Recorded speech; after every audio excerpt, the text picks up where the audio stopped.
श्रद्धाशील वाहन आपके सामने भक्ति की कुछ बात चल रही थी। परमात्मा को प्राप्त करने के अनेक रास्ते हैं। सहज बात है, आपने कहीं किसी नगर में जाना है, उसके कई रास्ते हो सकते, इधर से उधर से, यहाँ से वहाँ से, और जिस रास्ते पर आप चलेंगे उसी लक्ष्य पर पहुँचेंगे।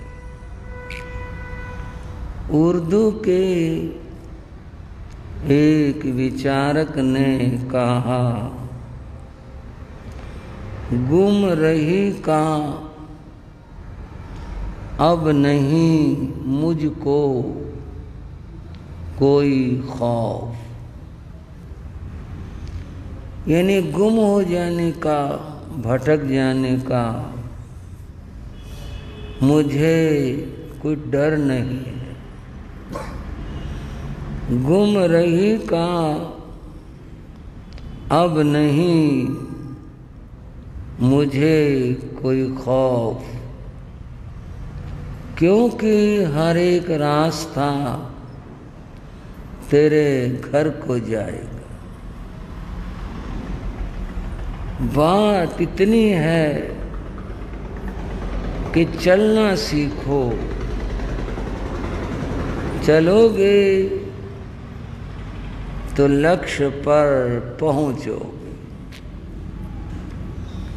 मैं परमात्मा को पाने की बात कह रहा था। कोई व्यक्ति जप करता है उसको पाने के लिए, कोई तप करता है, कोई ध्यान करता है, कोई योग करता है, कोई स्वाध्याय करता है। ये सब रास्ते, जैसे ये रास्ते हैं ऐसे ही भक्ति भी एक रास्ता है। आपका मन कहाँ लगा, आपको क्या रुचा, ये देखना है। आप यानी व्यक्ति देखता है दूसरों को और उस पर टिप्पणी भी करता है। क्या होगा, माला के ये मोती सरकाते सरकाते क्या मिलेगा।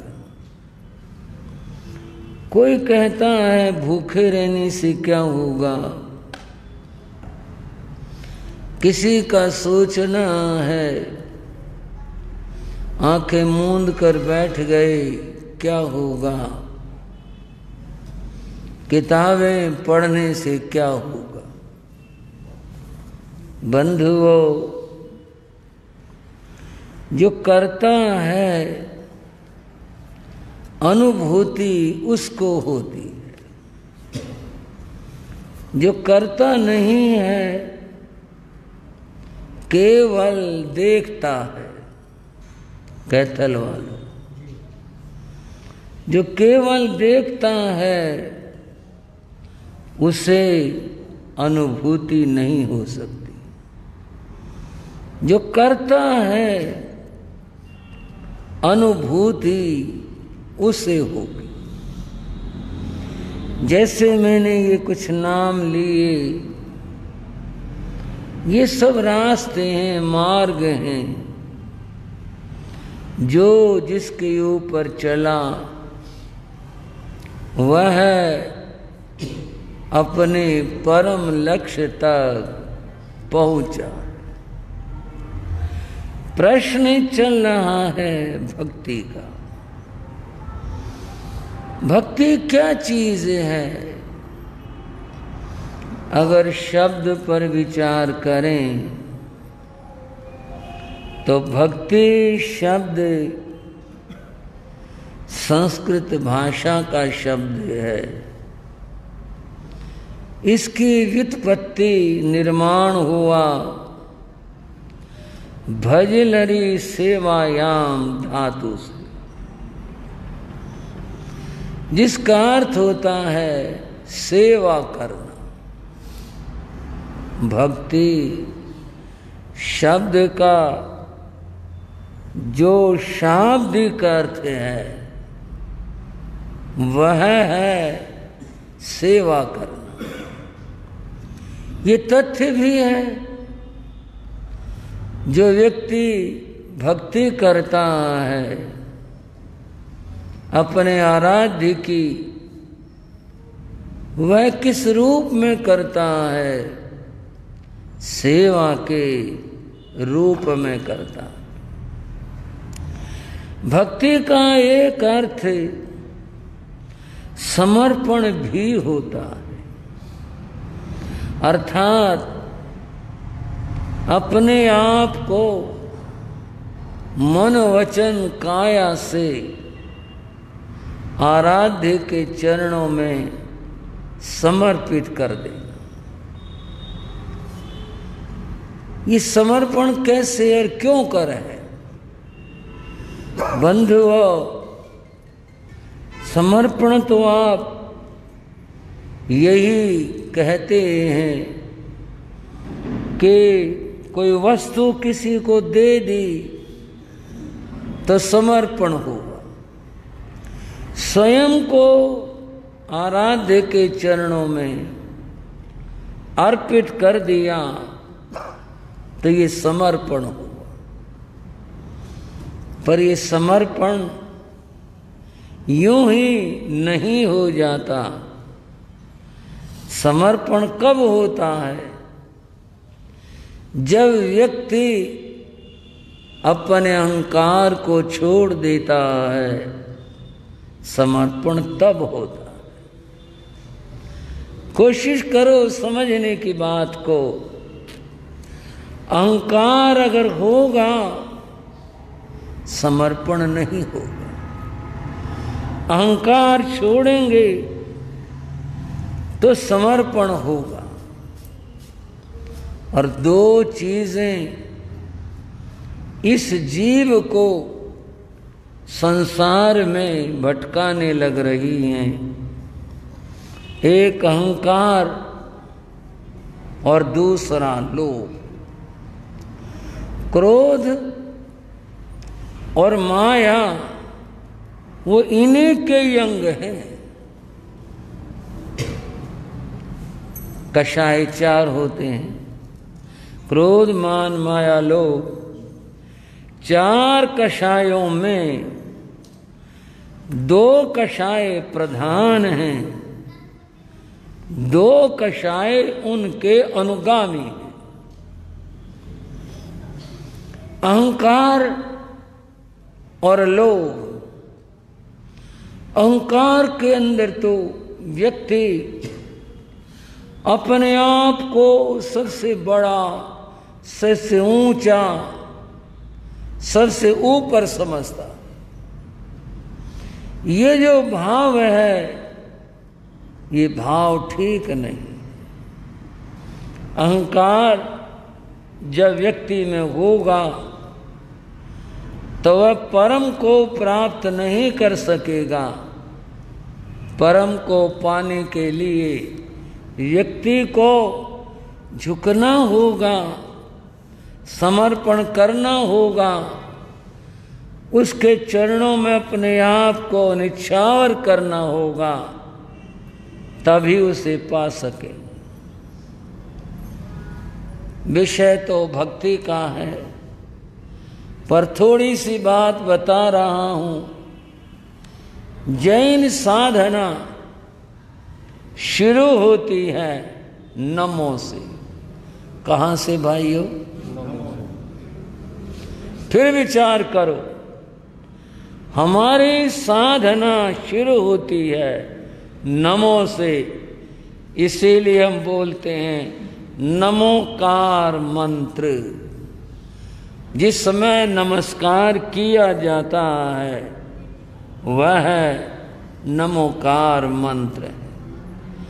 नमोकार मंत्र में नमन है, झुकना है। जहाँ नमन है, जहाँ झुकना है, वहाँ समर्पण है।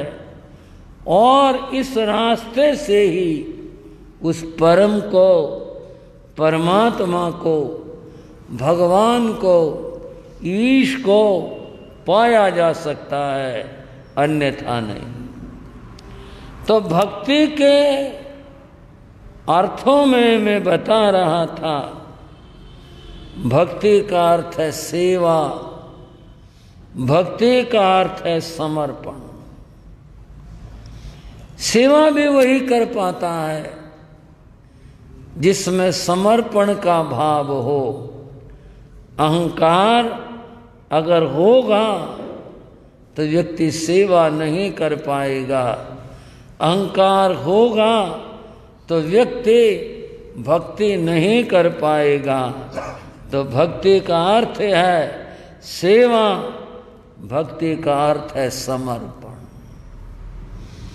बंधुओं, ये भक्ति प्राप्त होना सहज बात नहीं। अगर जैन भाषा में कहूं तो बहुत पूर्व जन्म के पुण्यों से ये भाव प्राप्त होता है, अन्यथा ये भाव आता ही नहीं है, कभी नहीं आता। आपने भव्य अभव्य की चर्चा सुनी हो। मुझे लगता है कुछ नए भाई हैं, थोड़ा मैं इसको विस्तार से बता दूं। भव्य कहते हैं जिसमें श्रद्धा हो, अभव्य कहते हैं जिसमें श्रद्धा न हो। श्रद्धा होना आसान है, जहाँ श्रद्धा वहीं तो भक्ति होगी। अगर श्रद्धा नहीं है, भक्ति कहाँ से होगी? अभव्य जीव की ये स्थिति है। समझना बात को और तत्व को। क्या स्थिति है कि वह तीर्थंकर का संस्मरण लगा हो, साक्षात परमात्मा की सभा लगी हो, और उसे जाना हो, वहां से गुजरना हो, तो वह दूर से होकर जाएगा, वह वहां से होकर भी नहीं गुजरेगा। सुनना और जाना और बैठना ये तो दूर की बात है। अब आप समझ लो, उसके बुद्धि में ये बात आती ही नहीं है कि मैं जाऊं, संतों के दर्शन करूं, सत्संग सुनो, परमात्मा की बात सुनो। उसके बुद्धि में ये बात ही नहीं आती। इसीलिए तो कहा कि बड़ा मुश्किल है भक्ति का प्राप्त होना। कितना मुश्किल है इस बात को भक्त प्रवर तुलसीदास ने कहा, बिनु सत्संग विवेक न होई, राम कृपा बिन सुलभ न सोई। ये तो पूर्व जन्म के पुण्यों का उदय होता है, तब ये बुद्धि बनती है।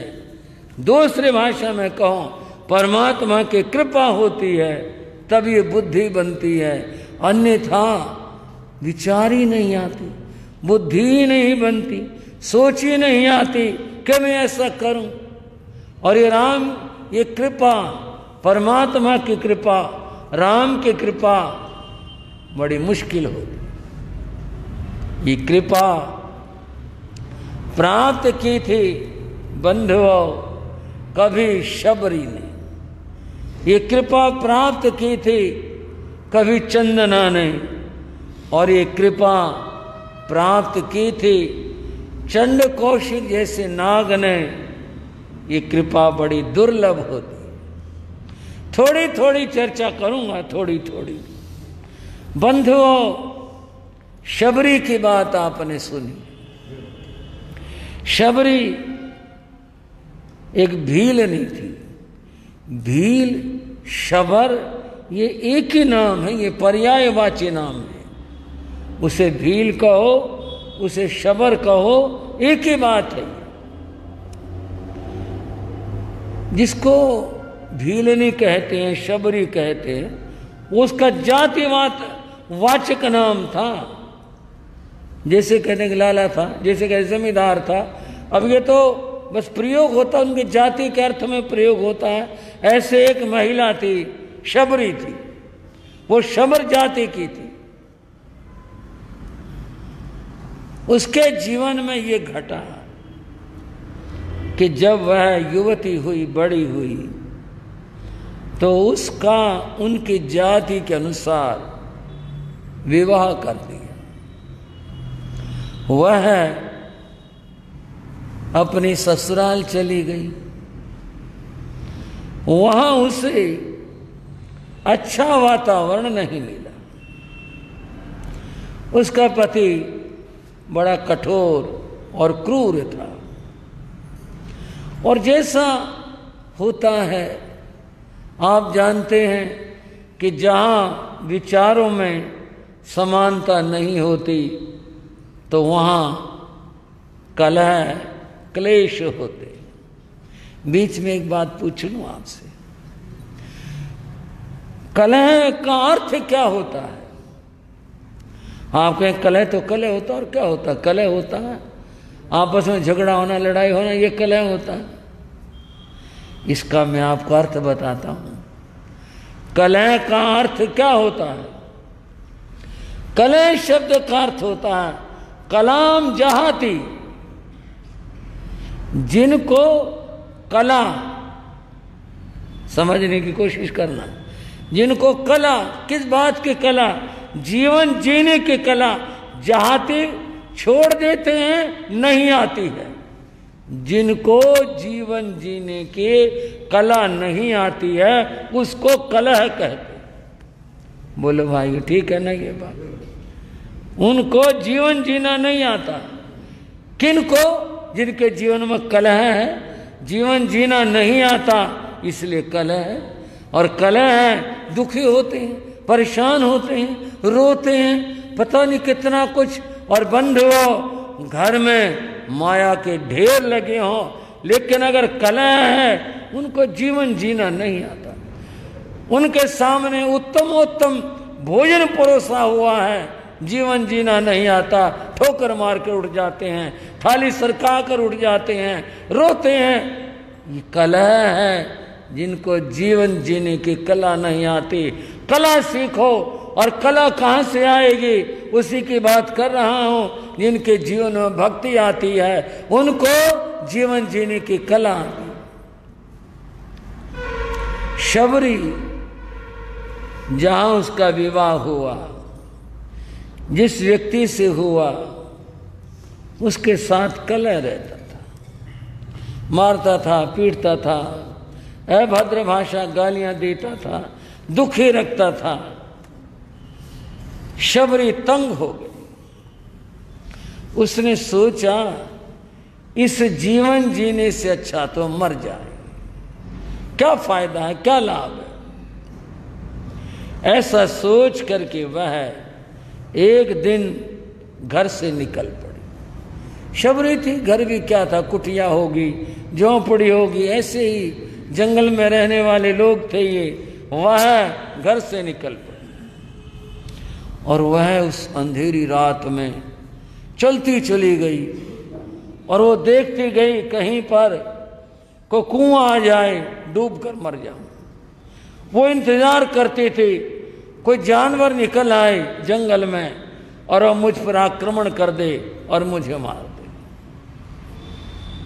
लेकिन जब अपनी आयु होती है तो कुछ नहीं होता, न कोई कुआं मिला, न कोई जानवर निकला, न कोई सर्प निकला, कुछ नहीं। वो चलती चली गई, दो निकल गई, रात बीत गई, सुबह हो आई और वो तो चलती ही रही इस इंतजार में कहीं कोई जगह मिले और वो आत्महत्या कर।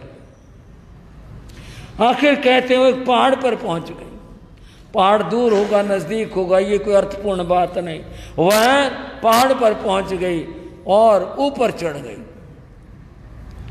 उसने सोच लिया था अब वो इसके ऊपर से छलांग लगा दे और नीचे जो बहुत नीचे जो तलहटी थी छलांग लगाए और वो मर जाए। उसने ये तय कर लिया।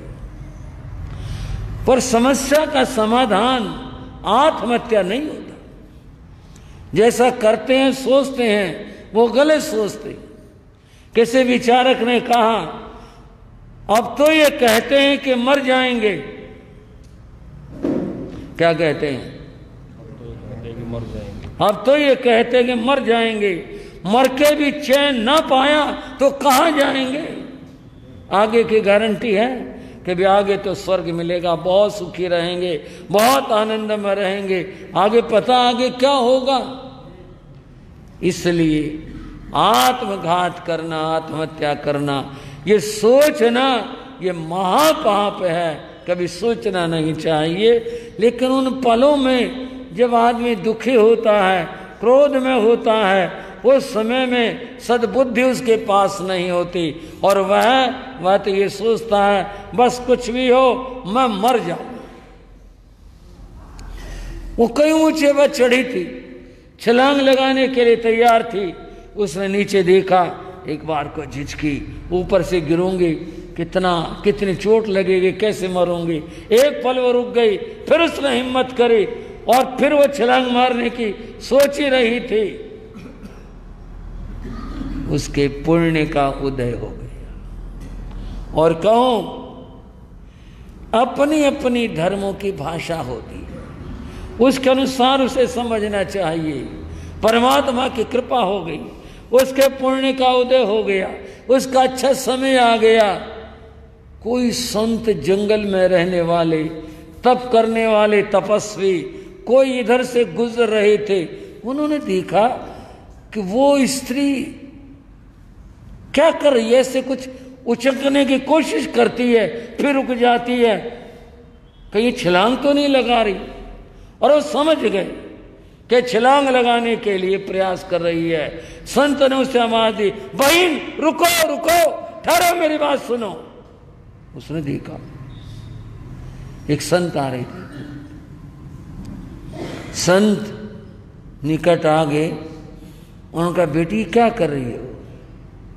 वो तो फूट पड़ी, रोने लगी और बोली महात्मा जी मैं मरने जा रही हूं, मैं यहां इसलिए खड़ी हूं, मैंने मरना है। अरे क्यों मरना क्यों चाहती हो, क्या बात है? ये मानव जीवन तो बड़ा अनमोल है। जितने भी जन्म हैं 84 लाख, उन जन्म स्थानों में सबसे अनमोल जन्म ये मनुष्य का जन्म है, तुम्हें मिला है। और तुम ये क्या कर रही हो? बड़े भाग मनुज तन पावा, सुर दुर्लभ सुर ग्रंथ ही गावा। सारी दुनिया के ग्रंथ कहते हैं बड़े भाग से तो ये जन्म मिला, और तू ये क्या कर रही है? बोली मैं बहुत दुखी हूं, मेरा पति मुझे बहुत मारता है, मैं घर में नहीं रह सकती, और जाऊं कहाँ, कोई ठिकाना नहीं, कोई रहने की जगह नहीं, कोई ऐसा स्थान नहीं, मैं कहाँ पर रहूं। तब बंधु वो संत ने कहते हैं वो साक्षात नारद थे। उन्होंने शबरी को भक्ति का उपदेश दिया और भक्ति की बात बताते हुए कहा तू परमात्मा की भक्ति कर, परमात्मा को समर्पित हो जा। तो जिसकी बात सोच रही है उसे छोड़, उस परम की शरण ले, तेरे सारे दुख मिट जाएंगे, सारे कष्ट दूर हो जाएंगे। तो उसकी शरण ले। उसने पूछा कि वो मेरे सामने तो है नहीं, मैं उससे कैसे बोलूं, कैसे उसे कहूं कि मैं तुझे समर्पित हूं, तो मेरा परम पिता है। मैं कैसे जानूं, मैं कैसे उसे प्राप्त करूं? संत ने कहा वह भक्ति से प्राप्त होता है, तो उसकी भक्ति कर, वो अवश्य प्राप्त होगा। कितनों ने पाया है, ध्रुव ने पाया, प्रहलाद ने पाया और अनेकों ने पाया। तू भी भक्ति कर और उसे प्राप्त कर। उसने पूछा वो भक्ति क्या होती है? तब संत ने कहा था नवधा भक्ति कहूं तो ही पाही, सावधान सुन धरु मन माही। प्रथम भक्ति संत कर संगा, दूसरी रति मम कथा प्रसंगा। उस भक्ति के कुछ प्रकार हैं, तरीके हैं, उनको तो समझ ले और करना शुरू कर। उसने कहा मुझे बताओ क्या प्रकार है, कैसे करते हैं? तब उन ऋषि ने कहा था प्रथम भक्ति संत है कर संगा। सबसे पहली जो बात है भक्ति की वो है संतों का सत्संग कर। क्या कहा भाई? संतों का सत्संग करना। सत्संग कर, सत्संग में जा। पहली भक्ति का रूप यह है जिसको सत्संग कहते। अब ये बात बड़ी मूल्यवान है, बड़ी समझने की है। केवल ये उपदेश शबरी के लिए नहीं था, मानव मात्र के लिए उपदेश है। और वो यह है व्यक्ति को यदि अपना जीवन बनाना है तो उसे सत्संग करना चाहिए। और साथ यह भी बता रहा हूं अगर जीवन बिगाड़ना है तो कुसंग आदमी करता है तो उसका जीवन बिगड़ता है। सत्संग और कुसंग ये संग दो प्रकार का होता है, थोड़ा सा समझ लीजिए बंधुओं। उर्दू का शब्द बू अंग्रेजी में उसको स्मेल कहते हैं, बू हिंदी में उसे गंध कहते हैं, उर्दू में उसका नाम बू होता है। ये बू दो प्रकार की होती है, एक तो होती है खुशबू, एक होती है बदबू। ठीक है ना? बू दोनों हैं, गंध दोनों हैं, वो भी है और वो भी है। लेकिन इसके आगे उपसर्ग लगा, उर्दू का उपसर्ग लगा खुश। खुश मैंने अच्छा, अच्छी बू तो बन गया खुशबू। और बद कहते हैं बुरे को, और बुरा उपसर्ग लगा तो शब्द बना बदबू, बुरी गंध। अब हिंदी में से कहेंगे सुगंध और दुर्गंध। गंध दोनों ही हैं। गंध एक चीज है, एक सत्ता है जो दिखाई नहीं देती, अनुभव की जाती है। और वो किस रूप में?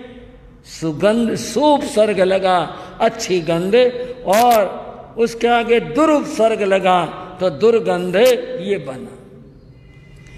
जैसे ये गंध या बू दो तरह की हो जाती है उपसर्ग के लगने से, ऐसे ही संग मैंने साथ। संग माने साथ। किसका साथ? सत्संग, संतों का, अच्छाई का, धर्म का सत्संग। और दूसरा है कुसंग, बुरे लोगों का साथ, बुरे लोगों का संग, वह कुसंग कहलाता है। सत्संग से जीवन बनता है, कुसंग से जीवन का विनाश होता है। अगर बनाना है जीवन, सत्संग करो। नवधा भक्ति में उन ऋषि ने पहली बात कही, संतों का संग करो तो जीवन का निर्माण होगा, और कुसंग को छोड़ दो, जीवन बुरा होने से बच जाएगा। एक दिन मैंने महात्मा गांधी की बात करी थी, आज फिर उस बात को कर रहा हूं। गांधी पढ़ा करते थे, स्कूल जाते थे, ज्यादा बड़े नहीं थे, किशोर अवस्था में गांधी आए थे। स्कूल आते गांधी, उन्होंने देखा कुछ लड़के छुट्टी होने से पहले स्कूल से निकल जाते थे। हाँ जी, कभी काम पड़ा आपका? अच्छा, पड़ा नहीं, देखा ही है। चलो, एक आध बार हम भी भाग गए छुट्टी होने से पहले, पर पकड़े गए। मास्टर जी ने उसी दिन खड़ा कर लिया, बोले कहाँ गया था। लेकिन कुछ लड़के बड़े चालाक से होते हैं, वो छुट्टी होने से दाएं बाएं देखा, वे अध्यापक इधर उधर है, ध्यान नहीं है, अपने पीछे बैठे। वो पीछे बैठते इसलिए थे कि हमने निकल जाओ। कुछ लड़के गांधी जी की क्लास में थे जो छुट्टी होने से पहले निकल जाते थे। कभी कभी हाजिरी लगवाई और मौका देखा निकल गए। अध्यापक लोग भी देख लेते हैं, इसने पढ़ना तो है नहीं, ये व्यर्थ में टाइम नष्ट करेगा और बच्चों को डिस्टर्ब करेगा, जाने दो, जाते दो, आप फेल होगा, हमें क्या टेका। वो भी ये सोच लेते हैं, कोशिश करते हैं उनको बैठाने की, टिकाने की, नहीं मानते, चलो भाई क्या करें। गांधी ने देखा कुछ लड़के निकल जाते हैं। एक दिन गांधी ने उनसे पूछ लिया, भाई तुम कहाँ जाते हो? बोले पागल है, यहीं बैठा ही रखता मास्टर, कुछ नहीं, लेसन हो लिया, बात खत्म हो ली, यहीं बैठा के रखता है। अरे निकल जाते हैं, हम तो वहाँ जाते हैं, बाग में चले जाते हैं। वहाँ बाग में माली होता नहीं, दीवार फांद के अंदर चले गए और जो फल था नाम ले दिया, फलानी चीज़ खा के आते हैं हम। वहाँ से वहाँ निकल जाते हैं, वहाँ फिर वहाँ चले जाते हैं, और जब टाइम होता है फिर अपने घर चले जाते हैं। तो भी हमारे साथ चला कर, ये बात बड़ी जल्दी समझ आती है। एक बात पर ध्यान दे लें, पानी हमेशा नीचे को बड़े अपने आप बहने लगता है, और पानी को अगर ऊपर चढ़ने की बात हम सोचें तो वह पंप लगवाना पड़ेगा या उलीचना पड़ेगा। ऊपर नहीं, ऊपर चढ़ना, ऊपर जाना बड़ा मुश्किल है, और नीचे तो अपने आप बहता। गलत बात तत्काल समझ आएगी, और अगर सही बात समझाई जाए और बताई जाए, समझ में आए ना आए, नहीं आती समझ में। गांधी को उनकी बात समझ में आ गई, बोली तो अच्छा है, और वो भी निकल के भागने लग गए उन बच्चों के साथ में। बड़ा अच्छा लगा, भाग जाएं, बाग में घुस जाएं, उधर निकल गए, खेल लिए, कुछ खा लिया, वहां भाग गए। कहा भाई ये ठीक है। वे लड़के बीड़ी पिया करते, उन्होंने गांधी से कहा तू बीड़ी पी। गांधी बोले भाई हमारे तो कोई नहीं बीड़ी पीता, मेरे पिताजी भी नहीं पीते, और मैंने भी कभी छू कर भी नहीं देखी हमने। पागल है तू, तो बीड़ी पिया कर। बोले इससे क्या होगा? बोले बीड़ी पीने वाले बच्चे जल्दी बड़े हो जाते हैं। एक मनोविज्ञान की बात बताता हूँ, बच्चों को इस बात का बड़ा होता है कि वे उनको जल्दी मूछें आ जाएं और वो बड़े हो जाएं। शौक होता है बच्चों को इस बात का, और वो अपने होठों पर हाथ फिराते हैं इस बात के लिए वे मूछें आ जाएं और हम बड़े हो जाएं। एक बच्चे ने अपने पिता से पूछा, पिताजी मैं बड़ा कब हो जाऊंगा? बोले क्यों, क्या बात है? बोले मैं बड़ा हो जाऊंगा ना, फिर मुझे मम्मी से पूछना नहीं पड़ेगा कि मैं बाहर जा रहा हूँ। बोले बेटा इतना बड़ा तो मैं भी नहीं हुआ, अब मुझे भी पूछ के जाना पड़ता है। बच्चों को इस बात का बड़ा शौक होता है कि मूछें आ जाए। उन्होंने कहा तू बड़ा हो जाएगा, हम भी इसीलिए पीते हैं, और बहुत जल्दी मूछें आएंगी, हम बड़े हो जाएंगे। बोले अच्छा ठीक है मैं भी पी लूँगा। उन्होंने उसे बीड़ी दे दी गांधी को। गांधी के जीवनी की बात है यह है। अब गांधी को बीड़ी पीने का तो पता नहीं था, उन्होंने तो मुंह को लगाए जोर से खींच ली। अब जोर से खींच ली तो बहुत सारा धुआं उनके अंदर चला गया। अंदर गया, पहली बार का मामला था, वो खांसी आ गई, वो इतनी खांसी आई, उल्टी आ गई गांधी को। उसके आंखों में पानी आ गया, बुरा हाल हो गया, सांस घुट गया, मरते मरते से बचे। गांधी बोले बड़ी खराब चीज दी तुमने, मेरे को मैं मर गया होता। और साथी क्या बोले तू तो पागल है, तेरे अंदर बीमारी थी, इतनी सारी बीमारी निकल गई तेरी, अब हर रोज पिएगा ना बिल्कुल ठीक हो जाएगा। बोले अच्छा ठीक है। गांधी जी ने ये काम शुरू कर दिया, थोड़ी थोड़ी बीड़ी हर रोज पीने लगे। गांधी जी ने ये लिखा अपनी जीवनी में कि मेरे जीवन में ऐसा समय आया कि अब बीड़ी के लिए मेरे पास पैसे नहीं होते थे, पैसे तो होते थे लेकिन बीड़ी के लिए नहीं होते थे अतिरिक्त पैसे, तो मैंने टोटे उठा उठा करके पिए। क्या कहते हैं उसको जो पी करके फेंक देते। गांधी ने कहा मैंने टोटे उठा उठा के पिए, इतना उसका इतना ज्यादा मन के अंदर हो गया बीड़ी पीने का। एक दिन पिताजी ने देख लिया, पिताजी ने बहुत मारा और पूछा बता ये सीखा कहां से तूने, कैसे सीखा। आखिर बात बतानी पड़ी कि ऐसे ऐसे। उन्होंने तब मेरा साथ छुड़वाया, मैंने वो कुसंग जो था वो छोड़ा, तब मुझे सद्बुद्धि आई और तब मैं सही रास्ते के ऊपर आया। तो संग दो प्रकार का है, एक सत्संग है और एक क्या है कुसंग। एक खुशबू है, एक बदबू है, एक सुगंध है, एक दुर्गंध है, बस ये भेद है। मैं सत्संग की बात बता रहा था। प्रथम भक्ति संतन कर संगा, संतों का संग करना यह प्रथम भक्ति है, नवधा भक्ति में से पहली भक्ति है। जो व्यक्ति संतों का संग करने लग जाते हैं, उनकी बात सुनने लग जाते हैं, उनके पास आने लग जाते हैं, उनका जीवन अच्छा बन जाता है। और जब बुराई ऐसे लोगों के बीच चले जाते हैं, जब व्यसन है, बुराई है, वो उनका जीवन बर्बाद हो जाता है। मनुष्य में एक वृत्ति है सीखने की, जो पशु में नहीं पाई जाती, मनुष्य में पाई जाती है। गाय और घोड़ा 1 साल कहूं 2 साल कहूं कितने कहूं, पास पास में बंधते रहे। गाय कभी घोड़े की आदत नहीं सीख सकती। घोड़ा एक टांग से 3 टांग से खड़ा होकर को मोड़ लेता, गाय कभी नहीं मोड़ेगी, कभी भी नहीं मोड़ेगी, वैसे खड़ा ही नहीं होगी वो। जो उसके खाने का तरीका वो गाय का बिल्कुल नहीं बनेगा। जो उसकी आदत है वो गाय कभी नहीं सीखेगी, और गाय की जो आदत है वो घोड़ा कभी भी नहीं सीखेगा। साथ साथ रहे, क्योंकि पशु एक दूसरे से अपनी जो उनकी प्रवृत्ति है उसके अतिरिक्त कहीं नहीं जाते। मनुष्य में ये वृत्ति है कि वो दूसरे से सीखता है और वो आदत ग्रहण भी करता है।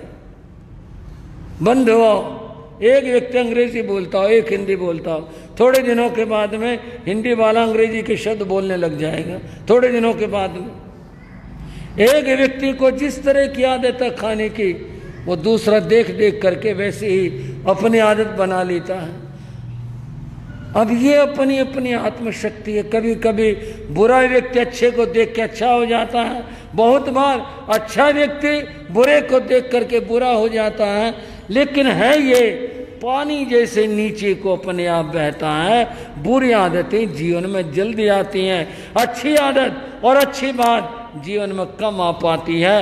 ऊपर उठाने के लिए मशीन लगानी पड़ती है पानी को, और नीचे जाने के लिए कुछ नहीं करना पड़ता, अपने आप ही चलता है। अगर जीवन अच्छा बनाना है तो सत्संग करना चाहिए, संतों का संग करना चाहिए, उसकी बड़ी महिमा है। इस महिमा को हम समझेंगे, जीवन में उतारेंगे और भक्ति के स्वरूप को कुछ समझेंगे। चर्चा अगले समयों में करूँगा।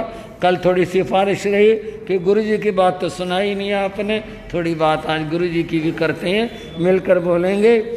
गुरु माया राम निराले थे संयम के उजियाले।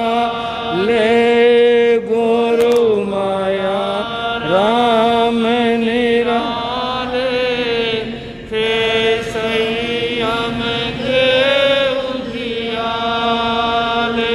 दीनहीन आँखों के सपने, दीनहीन आँखों के सपने, रेत अछूतों के भी अपने, रेत अछूतों के भी अपने।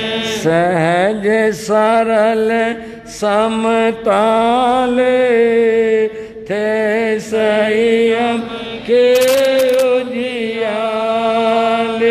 हाँ सहज सरल समताले थे संयम के उजियाले। गुरु माया राम निराले थे संयम के उजियाले। गुरु माया राम निराले थे संयम के उजियाले।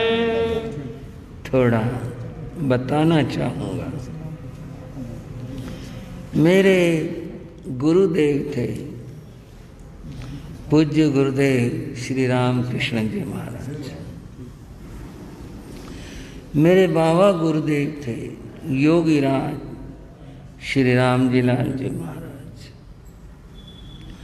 उनको धर्म बोध देने वाले गुरु थे श्री माया राम जी महाराज। एक बार बाबा गुरुदेव योगी राज जी महाराज और गुरुदेव श्री रामकृष्ण जी महाराज आदि ठाणे हरियाणा के कसुहन गांव में पधारे। ये बात जो मैं आपको बता रहा हूं ये सन 1960 की है। उस समय मैं वैरागी था, गुरु चरणों में था। वैरागी तो आप समझते ही हैं। मैं बाबा गुरुदेव के पास में बैठा हुआ था, वे तख्त पर विराजमान थे। एक वृद्ध भाई आया, सोटी हाथ में थी, जैसे वृद्ध की स्थिति होती है, कुछ ज्यादा ही बूढ़े थे। आए, मथे बनना मथे बनना। महाराज ने देखा, नाम लिया। हाँ भाई जयमल क्या बात है, हम आए हुए 2 दिन हो गए और तो दिखाई नहीं दिया। महाराज पता ही नहीं चला। और यूँ कहकर उसने अपने कोट की जेब में हाथ डाला और उसमें से एक मुड़ी तुड़ी पुरानी सी मुंहपत्ती निकाली और फिर उसे मुंहपत्ती लगाई। बोला जी गुरु गांव में आए और अब मैं दर्शन ना करूं, ये कैसे हो सकता है। बस पता ही नहीं चला कुछ। अच्छा, तो वो बैठ गया। गुरु महाराज ने 2-4 बात राजी खुशी पूछी, फिर कहा और सामायिक करता छोड़ छाड़ दे। ना महाराज सामायिक तो करता हूँ, सामायिक कैसे छोड़ दें, थारे बड़े गुरुओं की दी हुई चीज है, भला कैसे छोड़ दें वो। अच्छा, गुरु महाराज ने कहा भी प्रवचन दोपहर में होता, गांव में दोपहर में होता है। बोले हाँ जी जरूर, कल से हाजिरी लगेगी, आज तो जो देर हो गई थी। वो भाई चला गया। मैंने गुरु महाराज से, योगी राज जी से पूछा, महाराज ये कौन था, ये बूढ़ा कौन था। बोला ये था, ये भी। महाराज कौन था। बोला ये कसुहन के जमादार हैं, ये जो हैं कसुहन के जमादार हैं। मखा जी अच्छा, फिर ये समाई करेंगे, क्योंकि आप भी थोड़ा सोच रहे होंगे क्योंकि उस तरह का है भाई, ये लोग तो जैन धर्म के बहुत ही कम परिचय होते। बोले हाँ ये समाय करते हैं। मैंने पूछा था ना इसको, हाँ जी। माँ जी कैसे? बोले इनके परिवार गुरुदेव माया राम जी के भगत हैं। बोले इसने तो दर्शन भी कर रखे हैं माया राम जी के, क्योंकि 67 को कितना टाइम हो गया, उसकी उम्र उस समय भी काफ़ी थी, उस वृद्ध देखी तो उसने दर्शन कर रखे होंगे। मुखा जी अच्छा। माँ जी फिर ये कैसे धर्म में लगे? हंस पड़े ने, सुनाता हूं तेरे को। बोले यहां इनमें एक जागे नाम का जमादार भाई था, जागे उसका नाम था। उस जागे के 6 लड़कियां थी और 7वां एक बच्चा था, और वो बच्चा 7-8 वर्ष का हो गया था। वो बच्चा उनका बीमार हो गया, और ऐसा बीमार हुआ सूखना पड़ गया, सारा शरीर उसका सूख गया, और हालत ये हो गई ये नहीं बचा, ये नहीं बच सकता। जो बेचारा गरीब अमीर हो, अपने बच्चे के लिए कौन कोशिश नहीं करता। इसे रोहतक भी ले गई, जींद भी ले गई, दिखा के लाए, दवाइयाँ भी दी, वो बच्चा ठीक नहीं। फिर इन लोगों का तो सोच उस तरह का, सियाने ऐसे लोगों के पास भी झाड़े भी लगवाए और इसी तरह की बातें, वो भी सारी की, बच्चा नहीं ठीक हुआ। उन दिनों में गुरुदेव माया राम जी का कसून गांव में आना हो गया। उसकी माँ बेचारी रोती रहती थी, हमारा बस सब ये था भाई बचेगा नहीं, सुबह शाम का बालक। अब तो ये किसी ने यूं कह दिया, तू एक जैन साधु आया हुआ है यहाँ, बड़ा मायाराम नाम है उसका, अगर तू उसके पाँव की मिट्टी इसके माथे का लगा दे, तेरा बच्चा बच जाएगा। अब ये बात जिसने भी कही, उसने भक्ति में कही, कैसे कही। अब डूबते हुए को तिनके का सहारा। निराश आदमी को कोई इतनी बात बता दे भी तो यूं कर ले, ये तेरा काम हो जाएगा, उसके लिए तो बड़ी बात हो जाती है। भाई मिट्टी लगाने से कहते वो क्यों तर्क करती?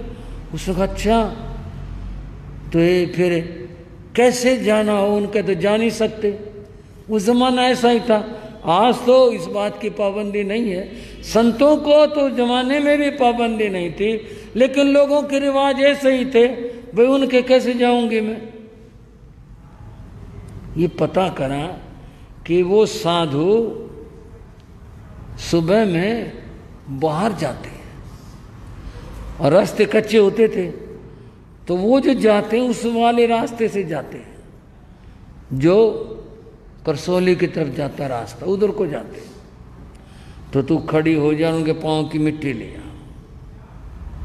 उसके समझ में आ गई, और वह दूसरे दिन जाके खड़ी होगी। संत जा चुके थे, उसे आते हुए संत मिले। आगे आगे बड़े महाराज मायाराम जी थे, पीछे और संत थे। तो उस जमाने में तो पर्दा बहुत था, मुंह से ढका हुआ था, जैसे भी रिवाज थे, और वो रास्ते से हट कर के खड़ी थी बेचारी, ऐसी बहुत सकुचाती हुई सी। जब महाराज नजदीक आए तो बोले हाथ जोड़ के, जी थारे में मायाराम कौन सा है? बड़े महाराज मायाराम जी आगे थे, बोले बहन क्या बात है? मायाराम तो लोग मुझे कहते हैं, क्या बात है? वो फूट कर रो पड़ी और रोते हुए बोली, मुझे अपने पाया की माटी दे दे।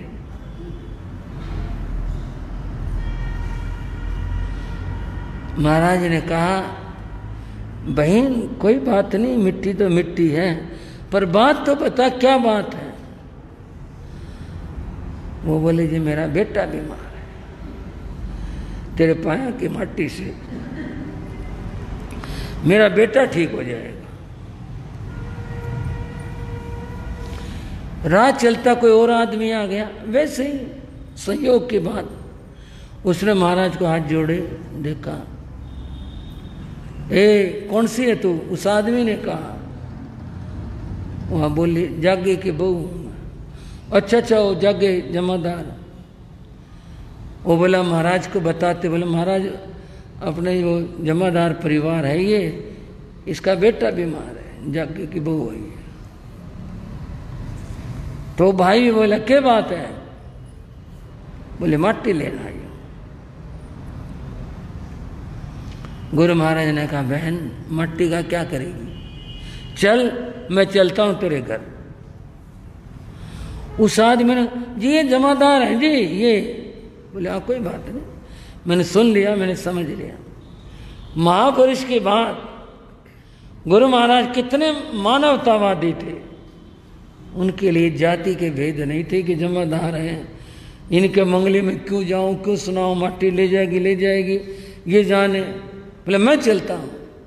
उस औरत ने फिर भी कहा जी हम तो जमादार हैं। बोले बहन कोई बात नहीं, मैं तो नहीं पूछ रहा तेरे से, तो चल अपना घर बता, तेरे बच्चे को आशीर्वाद दे के आएंगे। वो आगे आगे होली, पीछे पीछे संत। अब उन लोगों की आबादी तो गांव से थोड़ी सी हटके होती है, और जगह भी आपने देखा होगा थोड़ी बाहरवाई से।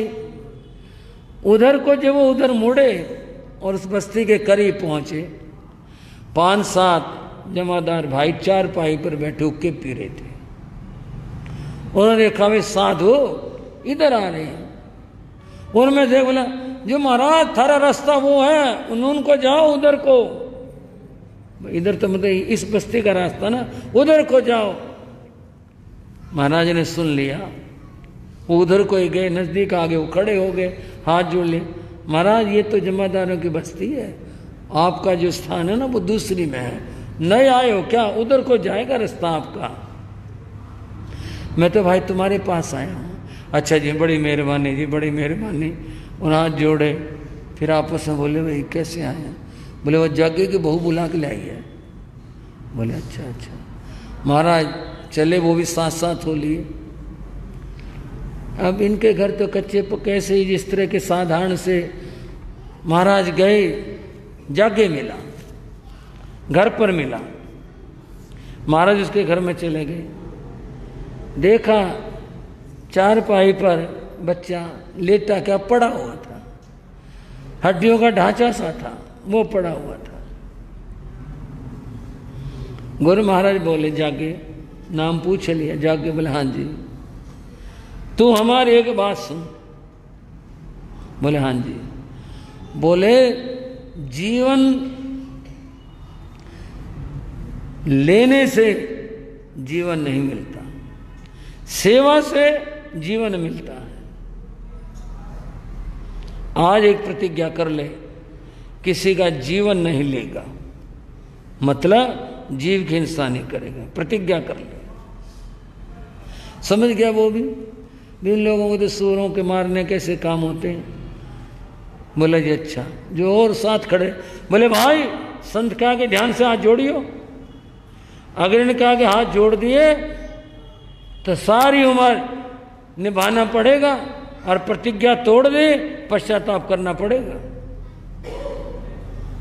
बोला जी बच्चा ठीक हो जाए सब कुछ कर दूंगा, जो कहोगे कर दूंगा। बोले नहीं पहले प्रतिज्ञा करो। बोले अच्छा मैं जीवन में कभी भी जीव नहीं मारूंगा। महाराज ने और आगे कहा कहीं मांसाहार नहीं करना। बोले नहीं करूंगा। गुरु महाराज ने मंगल पाठ सुनाया, बच्चों को आशीर्वाद दिया। मंगल पाठ सुना करके महाराज वापस आ गए। वो लोग बाहर तक छोड़ने के लिए आए। महाराज अपने स्थान जहाँ ठहरे हुए थे दरवाजे के ऊपर, वहाँ चले गए। उस शाम कोई घटना हुई। वो बच्चा जो गुम सुम बेसुध सा पड़ा रहता था, माँ से बोला दूध पीऊंगा। उसे भूख लगी, उसने कहा दूध पीऊंगा। उसे बोलने दिन हो गए थे। उसकी आवाज़ सुनी तो माँ को तो बड़ी खुशी हुई। बोले अभी लाई बेटा।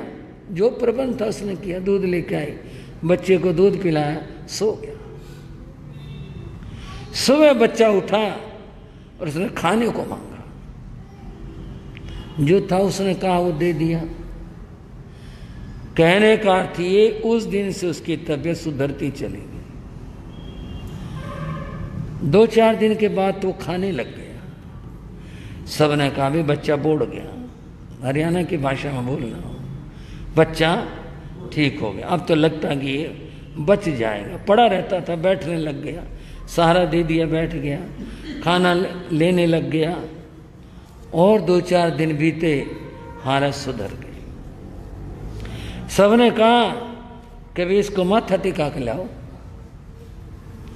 जिस संत की कृपा से ये संभला है, माथा टिका के लाओ। 10-15 जमादार भाई, स्त्रियां सब उस बच्चे को गोदी में ले करके, और कसोन गांव का दरवाजा जहां संत ठहरा करते थे उसके ऊपर, वहां नीचे आए, आके खड़े हो गए।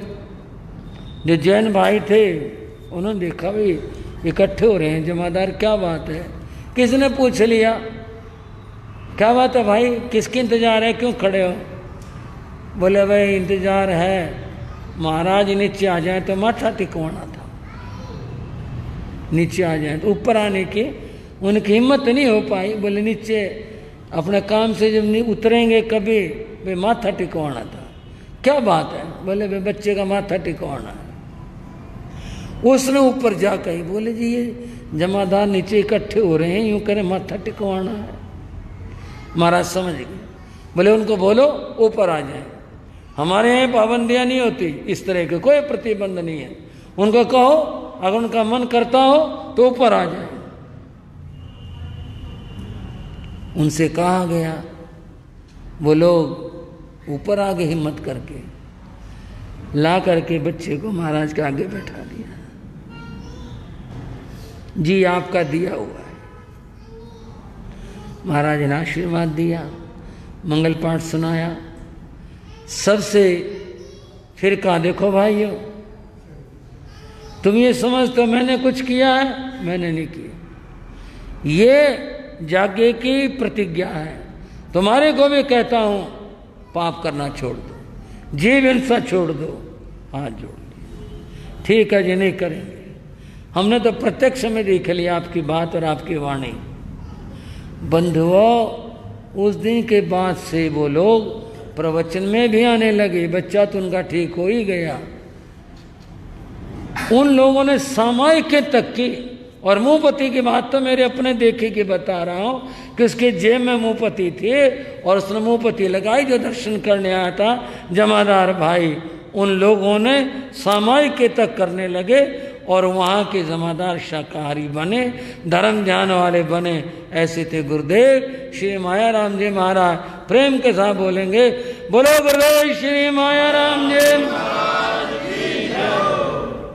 चत्तारी मंगलम अरिहंता मंगलम सिद्धा मंगलम साहू मंगलम केवली प्रणतो धम्मो मंगलम। चत्तारी रघुत्तमा अरिहंता रघुत्तमा सिद्धा रघुत्तमा साहू रघुत्तमा केवली प्रणतो धम्मो रघुत्तमा। चत्तारी शरणं पविज्जामि अरिहंते शरणं पविज्जामि सिद्धे शरणं पविज्जामि साहू शरणं पविज्जामि केवली प्रणतं धम्मं शरणं पविज्जामि। ये चार शरण दुख हरण जगत में और न शरणा कोई होगा। जो भव प्राणी करे आचरण उसका अजर अमर पद होगा। उसका सदा ही मंगल हो। मंगल आशय।